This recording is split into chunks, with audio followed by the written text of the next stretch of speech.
Welcome to SV all in one. మీకోసం చపాతీలోకి టమాటా curry చాలా అద్భుతమైన కాంబినేషన్ అండి. దీన్ని మీరు కూడా ట్రై చేయండి, చాలా అద్భుతంగా ఉంటుంది. నేను ఎన్నోసార్లు పంజాబీ దాబాలో టమాటా మసాలా కర్రీ చేయించుకొని తిన్నాను. మీకోసం దీన్ని ప్రిపేర్ చేసి చూపించబోతున్నాను. ముందుగా ఒక హాఫ్ కేజీ టమాటా కట్ చేసి పెట్టుకున్నాను, ఒక పావు కేజీ ఉల్లిపాయలు తీసుకొని కట్ చేసుకున్నాను, అలాగే 4 పచ్చిమిర్చి తీసుకున్నాను. ఇప్పుడు మనం ఈ ఉల్లిపాయలు టమాటా అన్నీ కట్ చేసి పెట్టుకున్నాం కదా. ఇప్పుడు కళాయి పెట్టుకొని ఒక 4 నుంచి 5 టేబుల్ స్పూన్లు టమాటా కర్రీకి కొంచెం ఆయిల్ ఎక్కువగానే పడుతుందండి. అలాగే మనం పోపు సిద్ధం చేసుకుందాం. పచ్చిపప్పు, మినప్పప్పు, ఆవాలు, ఒక హాఫ్ స్పూన్ జీలకర్ర వేసుకొని నేను తాలింపు పెడుతున్నాను. ఈ పోపు ఆయిల్ రెడీ అయ్యి కొంచెం బాగా వేగగానే కొంచెం కరివేపాకు కూడా వేసుకుందాం. చూడండి, ఆయిల్ వేడెక్కుతుంది. పోపు వేసుకుంటున్నాను.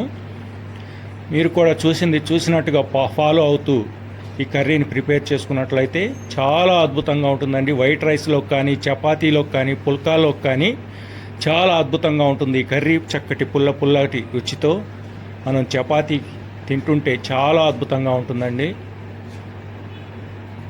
ఇలా తాలింపు కొంచెం వేసిన పోపు గింజలు కొంచెం కలర్ మారుతున్నాయి అనగా మనం కరివేపాకు వేసుకుందాం.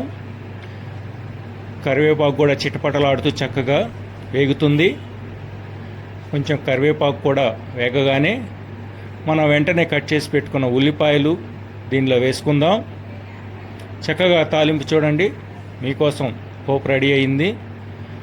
మీరు చూసినట్టుగా ఫాలో అవుతూ ఇలా కర్రీ ప్రిపేర్ చేసుకున్నట్లయితే చాలా అద్భుతంగా ఉంటుందండి టమాటా మసాలా కర్రీ. ఇది వైట్ రైస్లో కానీ, చపాతీలో కానీ చాలా అద్భుతంగా ఉంటుంది. చూడండి, చక్కగా ఉల్లిపాయలు ఇలా వేపుకుంటూ మనం కదిలించుకుంటూ ఉండాలి. ఉల్లిపాయలు చక్కగా మెత్తబడేలాగా ద్వారగా మనం వేపుకోవాలి. దీంట్లోకి ఒక హాఫ్ స్పూన్ పసుపు కూడా వేసుకుందాం. చూడండి, చక్కగా ఉల్లిపాయలు మెత్తబడుతున్నాయి. ఒక హాఫ్ స్పూన్ పసుపు వేస్తున్నాను. చాలా అద్భుతంగా ఉంటుందండి. ఉల్లిపాయలు మనకి త్వరగా డ్రై అవ్వాలంటే, మెత్తబడాలన్నా, ఏగాలన్నా మనం సాల్ట్ కానీ, కళ్ళుప్పు కానీ కొంచెం వేసుకున్నట్లయితే చాలా అద్భుతంగా ఉంటుంది. నేను సాల్ట్ వేశానండి. నేను ఒక 2 స్పూన్ల సాల్ట్ వేశాను. చాలకపోతే ఇంకొక హాఫ్ స్పూను మధ్యలో వేసుకుంటాను. చక్కగా ఉంటుందండి. హాఫ్ కేజీ టమాటాలు, పావు కేజీ ఉల్లిపాయలు నేను తీసుకున్నాను. చాలా అద్భుతంగా ఉంటుంది. హాఫ్ కేజీ టమాటాలు, పావు కేజీ ఉల్లిపాయలు, అలాగే 4 కట్ చేసి పెట్టుకున్న పచ్చిమిర్చి తీసుకున్నాను. చక్కగా వీటిని సిద్ధం చేసుకుందాం. చక్కగా డ్రై అవుతున్నాయి చూడండి. చక్కటి టేస్ట్తో మనం టమాటా మసాలా కర్రీ ఇలా ప్రిపేర్ చేసుకున్నట్టయితే చాలా అద్భుతంగా ఉంటుందండి, చాలా రుచిగా ఉంటుంది. మీరు కూడా ఇలా చూసినట్టుగా ఫాలో ఈ కర్రీ ప్రిపేర్ చేసుకోండి. ఇది చపాతీలో కానీ, వైట్ రైస్లో కానీ, పుల్కాకు కానీ చాలా అద్భుతంగా ఉంటుందండి. పంజాబీ దాబాలో నేను వెళ్ళినప్పుడల్లా ఈ టమాటా మసాలా కర్రీ తీసుకొని చక్కగా పుల్కాలు తింటారండి, చాలా అద్భుతంగా ఉంటుంది. నేను ఇప్పుడు అల్లం పేస్ట్ మీకోసం ఒక టేబుల్ స్పూన్ వేసుకున్నాను. చూడండి, నేను దంచి పెట్టుకున్న అల్లం పేస్ట్ మీకోసం ఒక టేబుల్ స్పూన్ అల్లం వెల్లిపాయ పేస్ట్ వేశాను. ఒక టేబుల్ స్పూన్ అల్లం వెల్లిపాయ పేస్ట్ వేశాను. చక్కగా కదుపుకుంటూ ఉన్నాను. చూడండి, పచ్చివాసన పోయేదాకా ఆ వెల్లిపాయ పేస్టు మనం కదుపుకోవాలి ఆయిల్లో. చూడండి, ఇప్పుడు టమాటాలు వేస్తున్నాను, కట్ చేసి పెట్టుకున్న టమాటాలు. చక్కగా దీన్ని కదిలించుకుంటూ ఒక 5 నిమిషాలు ఇలా కదిలించుకొని తర్వాత మనం మూత పెట్టుకుందాం. మనం మూత పెట్టుకోవటం వల్ల త్వరగా ఆ టమాటాలు మెత్తబడతాయండి ఆవిరికి. చూడండి, చక్కటి రుచితో మనం టమాటా మసాలా కర్రీ ఇలా ప్రిపేర్ చేసుకున్నట్లయితే చాలా అద్భుతంగా ఉంటుంది. చూసినట్టుగా మీరు ఫాలో అయ్యి చేసుకోండి, చాలా అద్భుతంగా ఉంటుంది. వైట్ రైస్లో కానీ, చపాతీలో కానీ, పుల్కాలో కానీ. దీన్ని ఎగ్గు కీమా కూడా చేసుకోవచ్చు. టమాటా ఎగ్గు కీమా మసాలా కర్రీ కూడా చేసుకోవచ్చు. అది మీకు ఇంకోసారి చూపిస్తాను. ఇప్పుడు మూత పెట్టుకున్నాను. ఇది ఒక 5 మినిట్స్ 10 మినిట్స్ అలా మగ్గితే ఉల్లిపాయలు, ఆ టమాటాలు చక్కగా మెత్తబడి మగ్గిపోయినాయి చూడండి. చక్కగా కర్రీ మనకి త్వరగా రెడీ అవుతుంది.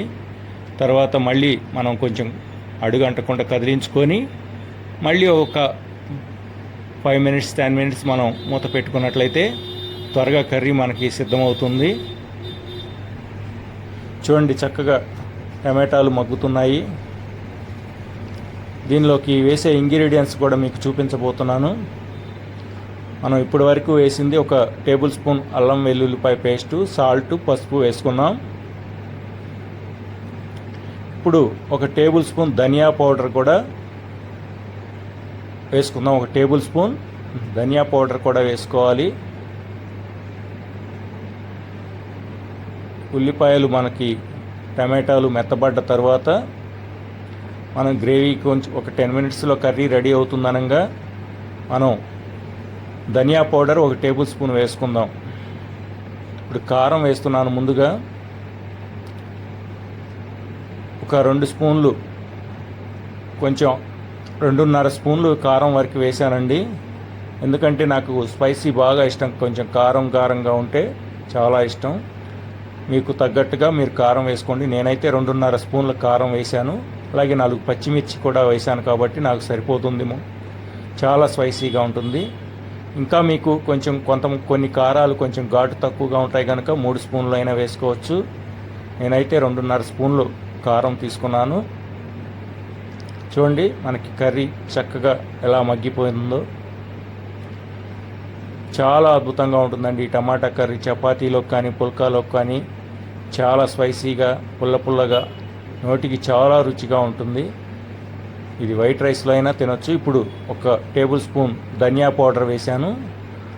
అలాగే ఒక చిన్న స్పూన్తో గరం మసాలా పౌడర్, అలాగే చికెన్ మసాలా పౌడర్ ఒక స్పూన్ వేసుకున్నాను. ఒక టేబుల్ స్పూన్ ధనియా పౌడర్, గరం మసాలా పౌడర్ ఒక స్పూన్ వేశాను. అలాగే చికెన్ పౌడర్ ఒక స్పూన్ వేశాను. చూడండి, మనకి కర్రీ రెడీ అయిపోతుంది. చక్కగా టమాటాలు మగ్గిపోయినాయి, ఆయిల్ చక్కగా పైకి తేలుతుంది. చూడండి, మనం ఒక 5 మినిట్స్లో కర్రీ రెడీ అయిపోతుంది అనగా మనం కొత్తిమీర చల్లుకొని గార్నిష్ చేసుకున్నట్లయితే చాలా అద్భుతంగా ఉంటుంది. ఒక 10 నిమిషాల ముందు మనం కొత్తిమీర కనుక వేసుకొని ఒక 5 మినిట్స్ ఉంచుకున్నట్లయితే ఆ కొత్తిమీర కూడా చక్కగా కర్రీలో కలిసిపోతుంది, చక్కటి టేస్ట్ వస్తుంది. చూడండి, మీకు కర్రీ కొంచెం కొన్ని టమాటాల్లో రసం తక్కువగా ఉండటం వల్ల మీకు గ్రేవీ చిక్కబడిపోతుంది. మీరు అలా చిక్కబడిపోతుంది, గ్రేవీ చాలదు అనుకున్నప్పుడు ఒక టీ గ్లాస్ వాటర్ పోసుకోండి. ఒక హాఫ్ గ్లాస్ వాటర్ కూడా పోసుకోవచ్చు. మీకు గ్రేవీ ఎంత థిక్నెస్ కావాలో అంత. మీకు ఈ టమాటా కర్రీ నచ్చినట్లయితే ఛానల్ని లైక్ చేయండి, సబ్స్క్రైబ్ చేయండి. యూట్యూబ్ వాళ్ళు అనేక మందికి ఫార్వర్డ్ చేస్తారు. నేను కొత్తగా పెట్టిన ఈ ఛానల్ని అందరూ ఎంకరేజ్ చేయండి, షేర్ చేయండి. Thank you.